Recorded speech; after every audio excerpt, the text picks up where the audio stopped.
아멘.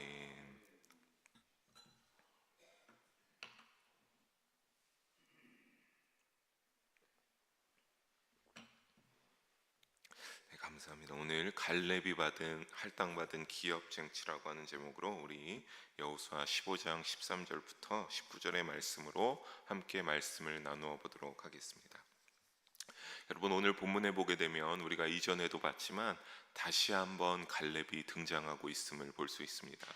사실 이미 14장 13절 15절을 보게 되면 갈렙이 유다 지파와 같이 먼저 그 기업을 나누는 일에 있어서 나아가서 어떻게 했습니까? 나의 기업을 달라라고 요청해서 헤브론을 이제 기업으로 그 약속에 따라 갈렙이 먼저 받게 됩니다. 그런데 오늘 일종의 삽입기사로서 갈렙이 헤브론을 기업으로 받았음을 오늘의 본문에서 다시 한번 이 기사가 나오면서 재확인하고 있습니다. 이 사건은 사실 사사기 1장 11절부터 15절에 보면 비슷한 내용으로 기록되어져 있습니다. 그러니까 여호수아가 죽은 후에 사사시대 초기에 발생한 것이었습니다. 그런데 오늘의 본문의 내용을 보시면 알겠지만 이전에 14장에 나와서 헤브론을 달라고 했던 갈렙의 그러한 요청했던 내용과는 조금은 다르게 기록되어져 있는 것을 볼 수 있는데, 헤브론을 공격하여 더욱더 그 헤브론의 남은 지역을 얻을 수 있었던 그런 쟁취한 사실과 온니엘을 통해 드비를 정복한 사실을 오늘의 본문에서는 기록하고 있기 때문에 그렇습니다. 아마도 이 부분을 묵상하면서 보게 되면 다시 반복하는 이유가 무엇일까, 여러 가지 주석과 자료를 보면서 이것은 아무래도 일단은 유다 지파가 받은 기업을 정리하면서 그것을 이 15장에 쫙 소개하고 있는데, 그것을 소개하면서 갈렙이 받은 헤브론도 이 유다 지파의 경계 내에 있기 때문에 조금 더 언급하면서 보여줌이 아닐까 생각됐고, 아무래도 여러분 했던 것을 다시 한번 15장에서 갈렙의 이야기를 반복하는 것은 이러한 성령의 감동 가운데 이 갈렙의 이야기를 통해서, 갈렙의 이 모습을 통해서 오늘 우리에게 살아가는 이 시대에 또 다른 주고자 하는 영적 교훈이 있기 때문이라고 생각해 볼 수 있었습니다. 사랑하는 성도 여러분, 오늘 이 시간에 함께 말씀을 자세히 살펴보시면서 주시는 영적 교훈으로 우리의 믿음을 다시 한번 결단할 수 있는 귀한 시간이 되기를 주님의 이름으로 간절히 소망합니다.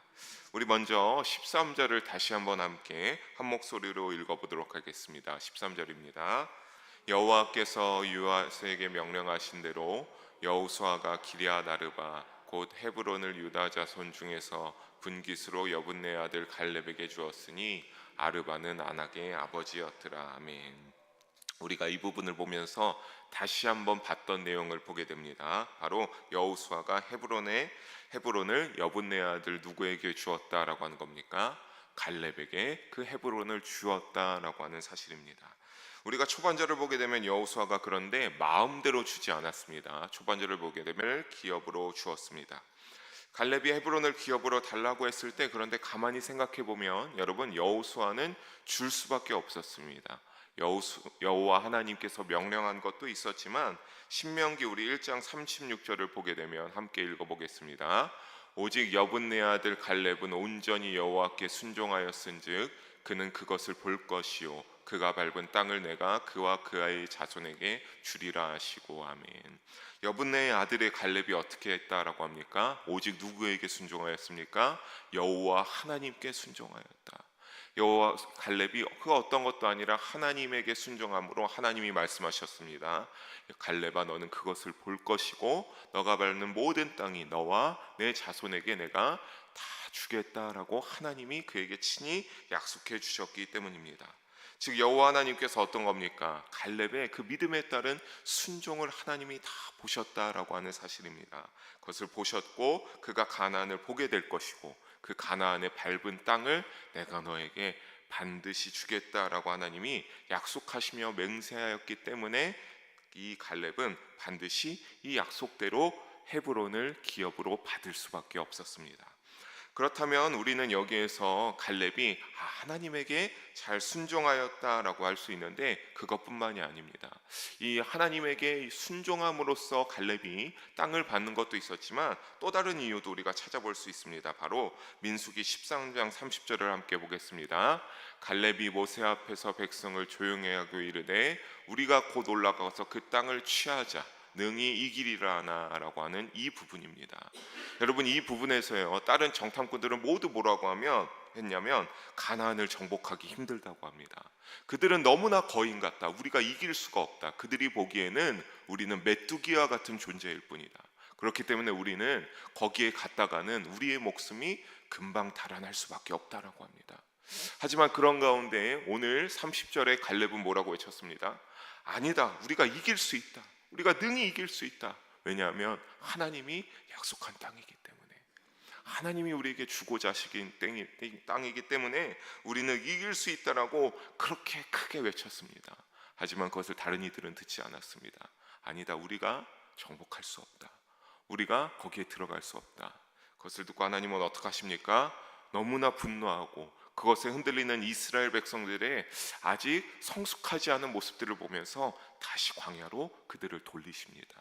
다만 그들을 광야로 돌리시면서 하나님이 약속하시죠. 여호수아와 갈렙을 제외한 모든 이들은 너희는 이 가나안 땅에 들어갈 수 없을 것이다 라고 하나님이 말씀하십니다. 결국 여러분, 그렇게 갈렙이 외칠 수 있었던 이유는 무엇이 있기 때문입니까? 하나님을 향한 신실함이 있었기 때문입니다. 신실하신 하나님을 믿는 믿음이 이 갈렙에게 있었고 하나님이 그 신실함을 보셨기 때문입니다. 여러분, 그렇게 외칠 수 있었던 이유는 무엇입니까? 그 신실함이 있었기 때문에 가나안인들이 아무리 자신보다 크다고 할지라도, 그들이 강해 보인다고 할지라도 그보다 더 크신 하나님을 바라보는 그 갈렙의 믿음은, 그 신실함은 전혀 두려워할 것이 아니라 여호와 하나님과 동행하는 담대함으로 그렇게 나아가는 것을 하나님이 아셨기 때문에 하나님은 그들에게 기업을 주시기로 허락할 수 있었던 것을 우리는 잊지 말아야 할 줄로 믿습니다. 사랑하는 성도 여러분, 언제나 하나님 앞에, 그러니까 우리도 어떻게 해야 되겠습니까? 이 갈렙의 신실함과 같은 이 있는 믿음으로 살아가길 바랍니다. 우리도 분명히 부족함이 있고 연약함이 있어서 세상을 살아간다 보면 참으로 많은 문제가 있지 않습니까?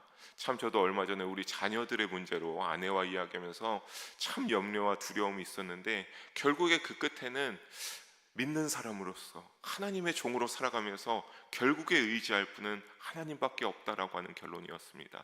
여러분, 그러한 결론이 우리 모든 성도님들에도 있기를 간절히 소망합니다. 여호와 하나님, 너무나 크신 능력의 주 여호와 하나님을 믿는 신실함으로 우리가 그렇게 나아가고 살아가는 믿음이 되시기를 바랍니다.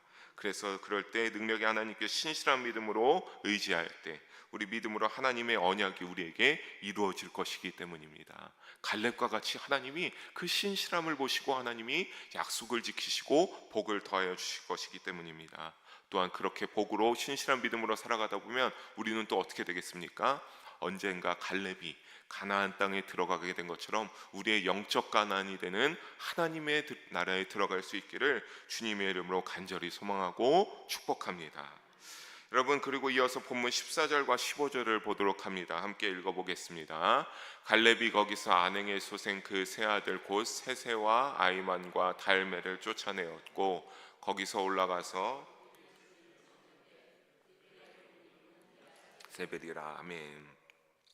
이러한 믿음을 가지고 있던 갈렙이 거기에 이제 들어가서 기업으로 받아서 누구를 쳤다라고 기록하고 있습니까? 안악의 소생인 세 아들 세세, 하이만, 달메를 져서 쫓아냈고 또 이어서 드빌에 가서 드빌을 쳤다라고 기록하고 있습니다. 여러분, 여기서 쫓아내다에 해당하는 히브리어가 무엇이냐면 와요레시라고 하는데, 이것은 뭐냐면 뿌리를 뽑아버린다라고 하는 뜻입니다. 그러니까 단순히 쫓아내는 것만이 아닙니다. 있던 아낙 자손들을 완전히 뿌리를 뽑아서 이제는 거기에 더 이상 발을 디딜 수 없게 했다라고 하는 사실을 우리가 알 수 있겠습니다. 즉 갈렙은 이제 아예 헤브론의 아낙 자손이 발을 붙이지 못하도록 어떻게 한 겁니까? 그들을 다 진멸시켜 버린 것은 육체의 나이를 부정할 수 없기 때문에 그렇습니다. 그러니까 이제 사실 어떤 겁니까? 직접 이 갈렙이 마음은 패기가 있고 힘이 있다고 할지라도 그 육체의 연고에 따라 직접 전쟁에 뛰어들기보단 다음 세대에게 맡기고 자신은 내가 그동안 충성하며 지내왔던 세월을 조금 후대에게 이렇게 일러주기도 하고 이런 믿음으로 살아야 된다라고 하면서 그렇게 살아간다라고 해도 과연 갈렙에게 그 믿음의 이제 이스라엘 출애굽 1세대에서부터 이어와서 그 믿음의 산증인이라고 하는 어떤 영웅과 같은 갈렙을 뭐라고 할 사람은 아무도 없을 그런 위치에 있는 것이 바로 85세가 된 갈렙이었습니다. 하지만 14장의 갈렙은 12절에 뭐라고 하였습니까? 여러분, 이 갈렙이 여호수아에게 가서 헤브론을 달라고 요청하면서 12절 후반절에 보면요 이렇게 말했습니다. 내가 헤브론을 기업으로 받게 되면 내가 여호와께서 말씀하신 대로 내가 그들을 다 쫓아내겠습니다 라고 약속했습니다. 여호와께서 나에게 함께 하시면 내가 거기에 가서 여호와의 말씀대로 나의 기업을 그들을 다 쫓아내서 못 지르겠습니다 라고 그렇게 말했습니다. 약속했습니다. 그러니까 우리가 여기서 알 수 있는 건 무엇입니까? 그가 그 85세의 나이가 되었어도 편히 쉬기를 원치 않았다라고 하는 사실입니다. 앞장서 나이를 중요하게 생각하지 않고 싸웠고 그 전투에서 승리하여서 아낙 자손을 쫓아내고 그 결과 이스라엘 영역은 어떻게 된 겁니까? 아낙 자손이 아직도 차지하고 있던 것을 다 진멸시켜서 쫓아내므로 헤브론은 더욱더 이스라엘의 영역으로 확장될 수 있는 그 놀라운 결과를 갈렙은 이룩할 수 있었습니다. 사랑하는 성도 여러분, 사실 아낙 자손은 전에 이스라엘에게 패한 적이 있습니다. 지금 이 갈렙이 이들을 쳐서 공격하여서 쫓아낸 것이 처음으로 패한 것이 아닙니다. 여호수아 11장 21절 22절을 함께 읽어보겠습니다. 그때 여호수아가 가서 산지와 헤브론과 드빌과 아납과 유다 온 산지와 이스라엘의 온 산지에서 아낙 사람들을 멸절하고 그가 또 그들의 성읍들을 진멸하여 바쳤으므로 이스라엘 자손의 땅에는 아낙 사람들이 하나도 남지 아니하였고 가사와 가드와 아스돗에만 남았더라. 아멘. 여러분, 여호수아가 어찌했다고 합니까? 다 진멸했습니다. 그래서 이스라엘 사람 이 여호수아가 온 산지에서 여기에 보면 드빌까지 포함되어 있죠. 다 여기까지 그 아낙 사람들을 멸절하여서 하나님 앞에 바쳤습니다. 그리고 22절에 보니까 일부 지역에만 약간 남아 있었고 이스라엘이 차지한 땅에는 아낙 자손들이 하나도 남지 아니하였습니다. 그런데 갈렙이 다시 아낙 자손들을 몰아냈다라고 하는 것은 무슨 소리입니까? 여호수아에 의해서 쫓겨났던 아낙 자손들이 어떻게 했다는 것을 우리가 알 수 있습니까? 다시 재기한 겁니다. 그들이 쫓아내고 진멸되었는데 조금 남아있던 그들이 다시 세력을 키워서 헤브론을 어느 정도 또 점령하고 살았음을 우리가 의미하고 있다라고 하는 사실입니다. 여러분, 다시 말해 무엇입니까? 이스라엘이 방심하고 있었던 겁니다. 우리가 이 정도 됐으면 이제 이들이 다시 재기하지 못하겠지.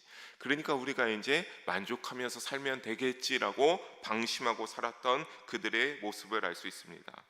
아낙 자손이 강력해서가 아닙니다. 그들은 다 이 여호수아가 진멸해서 정말 어느 일부 지역에만 남았기 때문입니다. 그냥 이스라엘이 방심하고 있기 때문에 언제든지 쳐서 이길 수 있음에도 그들을 내버려 두었다라고 하는 그러한 그들의 잘못된 모습을 우리는 여기에서 발견할 수 있습니다. 한 번의 승리로 인하여 그들을 경계하지 않으므로 아낙 자손들은 조금씩 힘을 키웠습니다. 그래서 다시 일어나서 세세, 아이만, 달메, 아까 말한 그 세 명의 리더가 세워져서 강력한 대적이 되어가는 그런 발돋움이 일어났던 겁니다. 즉 방심했던 것이죠. 이 정도면 이제 그들이 우리를 넘보지 않겠지. 그 정도 저렇게 내두면 되겠지라고 이스라엘 자손들이 방심하고 있던 겁니다. 그 기회가 빌미가 되어서 아낙 자손들은 다시 기회를 얻어서 그들의 세력을 키워가게 됐고, 만약에 여러분 온전히 하나님을 쫓는 그러한 신앙으로 용기를 가졌던 갈렙이 그들을 쳐서 다 무찌르겠다라고 약속하고 치지 않았다면 헤브론은 이스라엘 영역에서 뺏기게 되고 점점 더 좁혀가게 되는 그 하나님이 기업으로 주신 약속한 기업을 다 차지하지 못하게 되는 그러한 결과가 초래할 수도 있었습니다. 사랑하는 성도 여러분, 그런데 우리가 이 부분을 보면서 이 이스라엘이 첫 번의 승리를 거두고 방심했던 모습을 보면서 자꾸 우리의 믿음을, 저의 믿음을 저는 조금 되돌아보게 됩니다.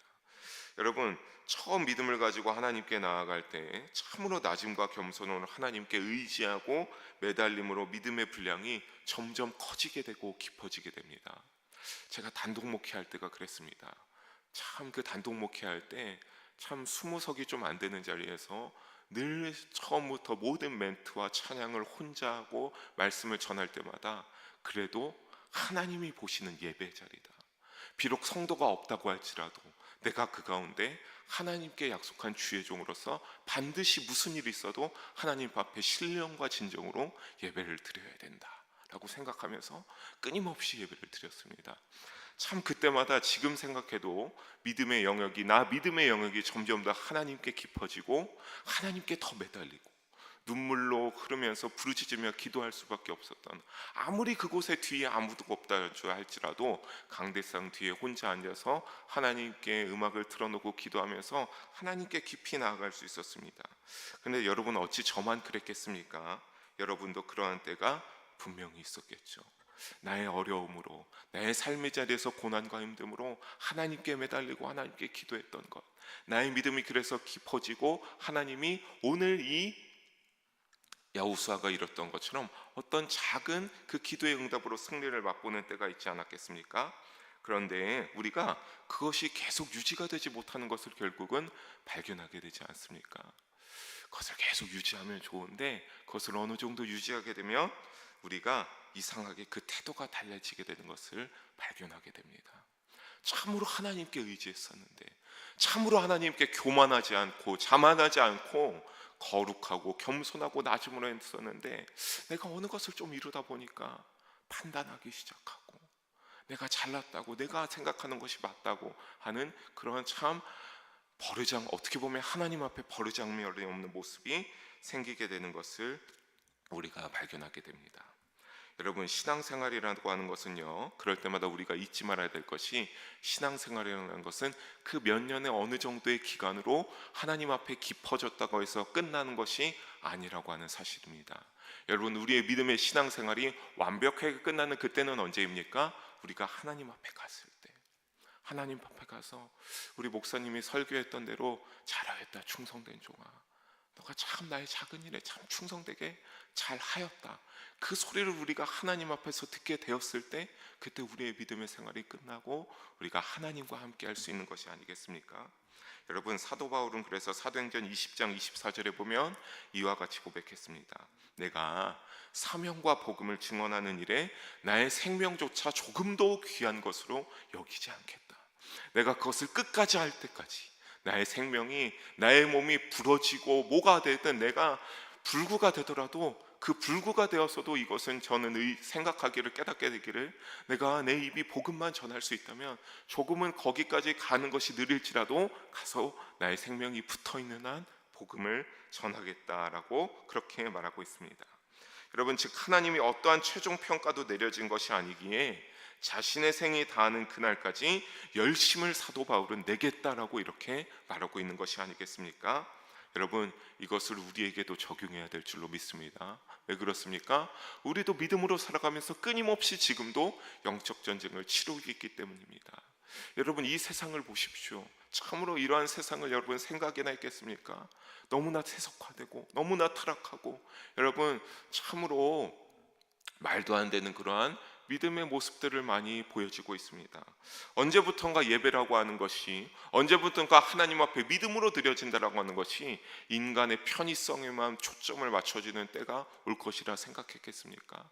하나님에게 예배하는 것이 최우선이 되고 기쁨이 되고 하나님과의 약속했던 시간을 철저하게 지켰던 우리의 믿음의 선조들의 모습들이 있는데, 지금은 그것들보다 조금은 이 정도는 되지 않을까 하는 그러한 모습을 발견하게 됩니다.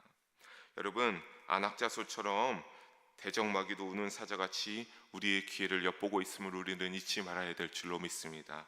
그렇기 때문에 여러분, 우리도 어떻게 살아가야 되는 겁니까? 갈렙과 같이 85세가 되어서도 일관성 있는 믿음의 태도로 살아가는 우리의 믿음이 되기를 주님의 이름으로 축복합니다.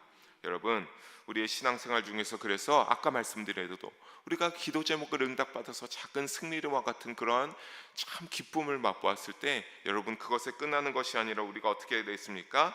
그것으로 안심할 것이 아니라 그것으로 믿고 알게 된 믿음으로 우리의 믿음이 깊어졌을 때 우리가 그 얻은 믿음을 맛보함으로 우리의 믿음의 기업을 굳게 지키기 위하는 그 초단이 되기를, 그 초석이 되기를 우리가 잘 다져가는 그 믿음으로 쌓아가기를 주님의 이름으로 소망합니다. 그래서 믿음의 승리를 이루어 가시기를 주님의 이름으로 축복합니다. 여러분, 이어서 보게 되면 그리고 어떻게 했습니까? 드빌도 이 갈렙이 공격하게 됩니다. 근데 드빌의 이름은 무엇이라고 합니까? 본 이름은 기랴세벨이라고 합니다. 그런데 이 드빌을 치는 일에 있어서 갈렙이 아주 획기적인 제안을 내거게 됩니다. 우리 16절과 17절 두 절의 말씀 함께 읽어봅니다.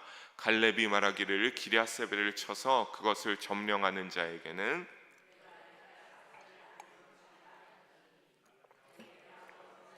온니엘이 그것을 점령함으로 갈렙이 자기 딸 악사를 그에게 아내로 주었더라. 아멘. 갈렙이 어떻게 했습니까? 아주 획기적인 제안을 내걸죠. 이 드빌을 기랴세벨을 쳐서 점령하는 자에게 나의 사랑하는 딸 악셀을 신부로 주겠다라고 선포합니다. 그러자 갈렙의 동생 그나스의 아들 온니엘이 어떻게 합니까? 이 조건에 걸맞도록 기랴세벨을 쳐서 어떻게 했습니까? 점령했습니다. 그래서 갈렙이 딸 악셀을 아내로 이 온니엘에게 허락하여 주게 됩니다. 여러분, 우리가 이 부분을 보게 되면 어떻게 보면 아니 딸의 결혼 상대를 딸의 동의도 없이 이렇게 마음대로 정할 수 있냐라고 생각이 들 수도 있겠습니다. 하지만 당시 고대 근동 지역에서는 아버지가 자녀들에게 있어서 절대적인 관한을 가지고 있었고 특히 결혼에 있어서는 더욱더 절대적이었습니다.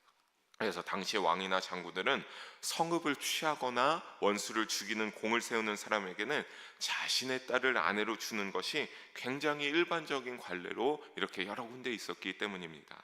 또 갈렙의 이런 사회를 맞이하는 전략을 보면요, 참 상당히 지혜로운 전략이었다고 생각됩니다.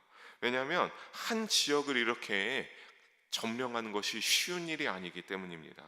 밑에 있는 병력을 이끌 리더십과 용기도 필요하기도 하고요. 또 어떻습니까? 무엇보다 이것은 어떤 일이었습니까? 하나님의 명령에 따른 일이었습니다.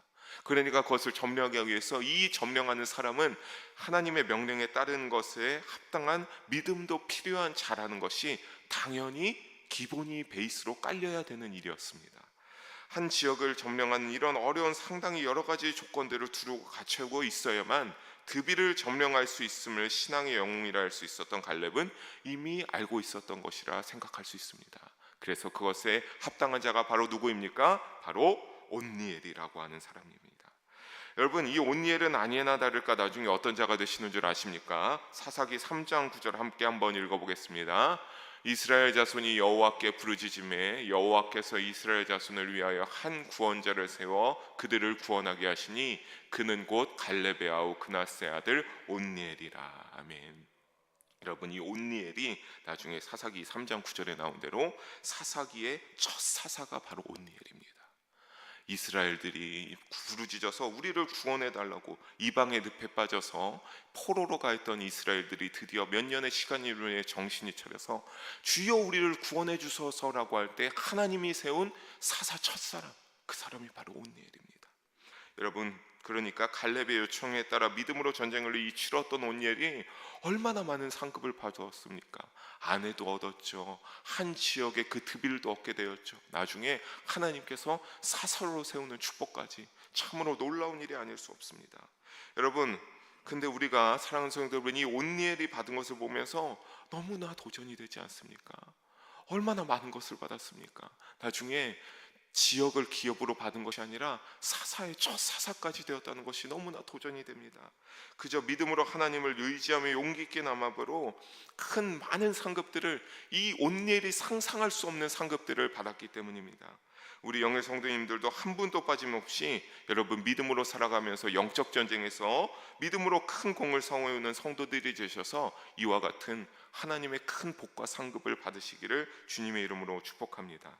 여러분, 그렇다면 우리 역시 어떻게 했습니까? 하나님께서 온니엘과 우리 얻은 것처럼 더 큰 것들을 우리에게 귀한 상급으로 내려주실 것입니다. 여러분, 근데 이 놀라운 상급들이 어떠한 상급들인지 요한계시록 2장에 보면은 그 승리로 어떠한 상급을 주실지 자세하게 나와 있습니다. 화면에 7절에 나와 있는데요. 이 7절을 보면 이기는 자에게는 어떤 것을 주신다라고 합니까? 요한계시록 2장 7절에 하나님께서 생명나무의 열매를 주어 먹게 해주겠다라고 주님께서 말씀하십니다. 또 11절에 보게 되면 이기는 자는 둘째 사망의 해를 받지 않게 하겠다라고 말씀하시고, 17절에 보면 뭐라고 하십니까? 새 이름이 기록된 흰 돌을 줄 터인데 그것은 아무도 모르고 받은 사람만 알 수 있는 그 새 이름이 기록된 흰 돌을 그 이기는 자에게 주겠다라고 합니다. 또 26절을 보면 이기고 끝까지 주님의 일을 지킨 자에게는 어떻게 한다라고 하십니까? 만국을 다스리는 권세를 주겠다라고 말씀하십니다. 여러분, 엄청난 상급이 되지 않겠습니까? 그런데 여러분, 이 계시록 2장에 기록된 이 모든 상급들이 어떠한 자에게요? 믿음으로 이기고 끝까지 버티는 자에게 하나님께서 다 빠짐없이 이러한 상급을 내려주시겠다라고 약속하고 있다라고 하는 사실입니다. 여러분, 이 상급 우리가 모두 받을 수 있는 상급을 잊지 마시기 바랍니다. 점점 믿음을 지키기 어려워가는 시대에 있지만 그 흐름 가운데 우리가 어떻게 해요? 끝까지 믿음을 지키고 이기고 하는 자에게 하나님이 이 상급을 주시겠다라고 약속하고 있습니다. 여러분, 온니엘 역시 갈렙이 제시한 상급을 보고 기랴세벨의 정복에 힘을 낸 것처럼 우리도 하나님께서 약속하신 상급을 바라보며 영적 전쟁 가운데 믿음을 지키기 위해 열심을 내시는 우리 모두가 되기를 주님의 이름으로 소망합니다. 본문으로 돌아오시리 마지막 2절 함께 읽어보도록 하겠습니다. 악사가 출가할 때 그에게 청하여 자기 아버지에게 밭을 구하자 하고 나귀에서 내림에 갈렙이 그에게 묻되 내가 무엇을 원하느냐 하니 이르되 내게 복을 주소서 아버지께서 나를 네겝 땅으로 보내시오니 샘물도 내게 주소서 하며 갈렙이 윗샘과 아랫샘을 그에게 주었더라. 아멘. 이제 딸 악사가 남편인 온니엘을 따라서 이 아버지 갈렙과 이별하는 장면입니다. 출가하는 장면입니다. 그런데 여러분, 이것을 보면요, 전혀 이별의 이러한 서운함은 기록되어져 있지 않습니다. 딸과 사위가 그냥 담대하게 이제 아버지에게서 떠나 그 드빌을 향하여 가고자 하는 모습을 우리는 보게 됩니다.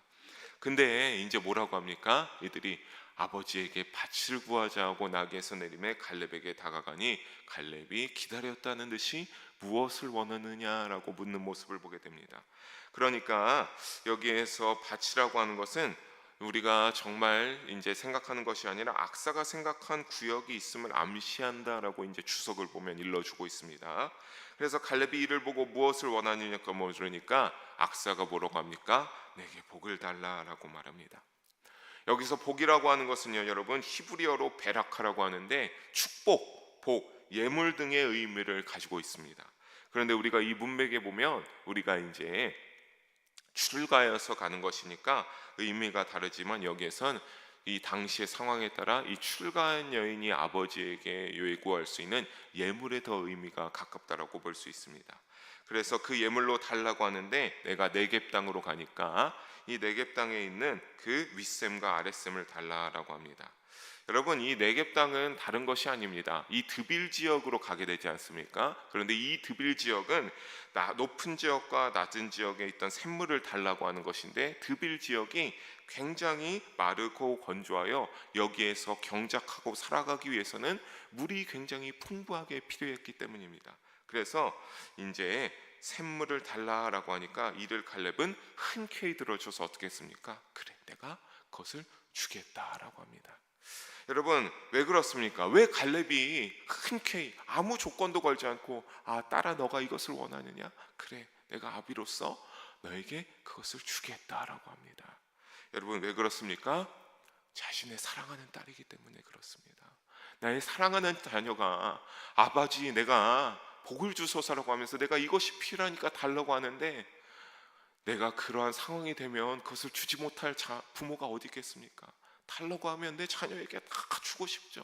더한 것도 주고 싶지 않겠습니까? 부모가 자녀는 요구할 때 그것을 들어줄 여력이 된다면 거절하지 못합니다. 왜 그렇습니까? 그 자녀를 너무나 사랑하기 때문에 그렇죠. 너무나 정말 우리 특히 어머니들, 내가 배 아파 낳은 딸, 또 이제 우리 아버지들 내 그 부모가 되어서 책임을 다하기 위해서 내 한 몸을 다 바쳐가며 일하여서 그 자녀를 키웠던 그 사랑하는 딸에게 무엇인들 해주지 못하겠습니까? 그것이 바로 부모와 자녀의 관계인 것입니다, 여러분. 그런데 여러분, 사랑하는 성도 여러분, 우리가 여기에서 기억해야 될 것이 바로 하나님이 그러한 우리의 무엇이 되어 주신다라고 하는 겁니까?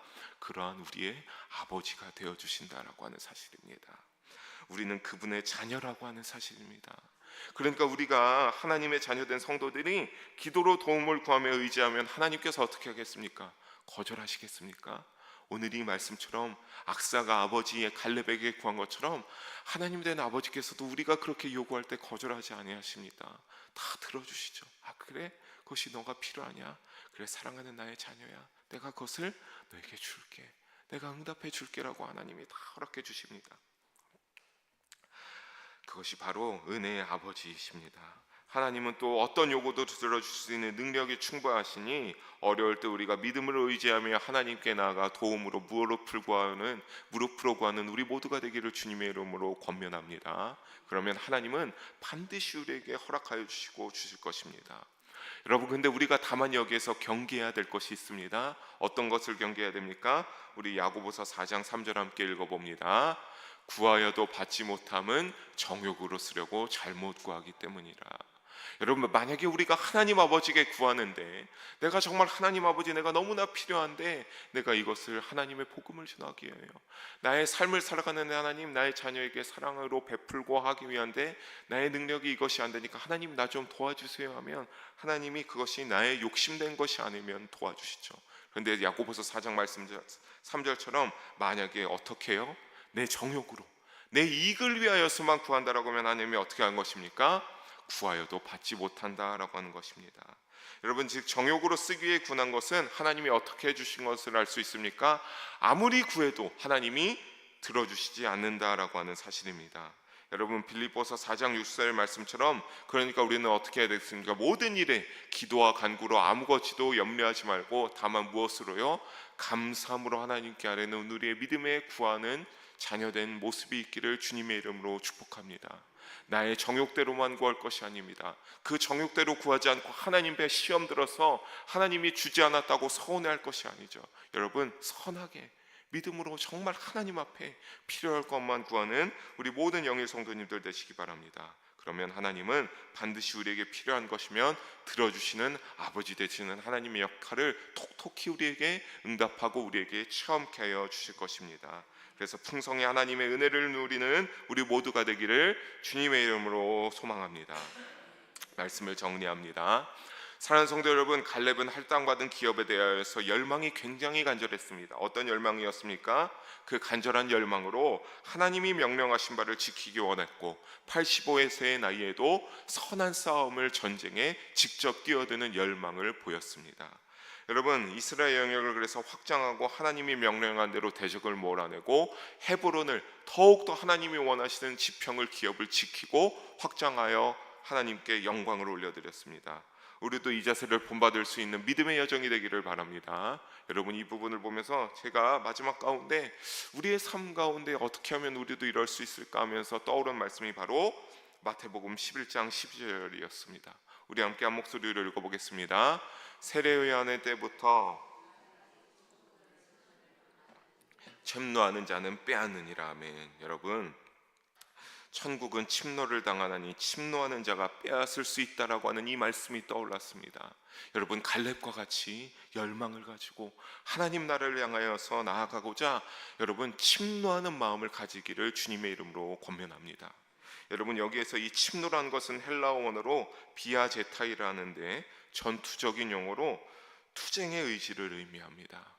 여러분, 제가 이 말씀을 너무나 이것이 무엇일까 하면서 이제 어느 날 이제 설교 말씀을 들으면서 제가 이것을 참 기억해서 적어놨다가 이것을 적용하게 되었는데요. 목사님의 말씀을 듣다가 여러분, 이 용어는요 수동적인 것이 아니라 적극적인 전투적인 자세를 의미합니다.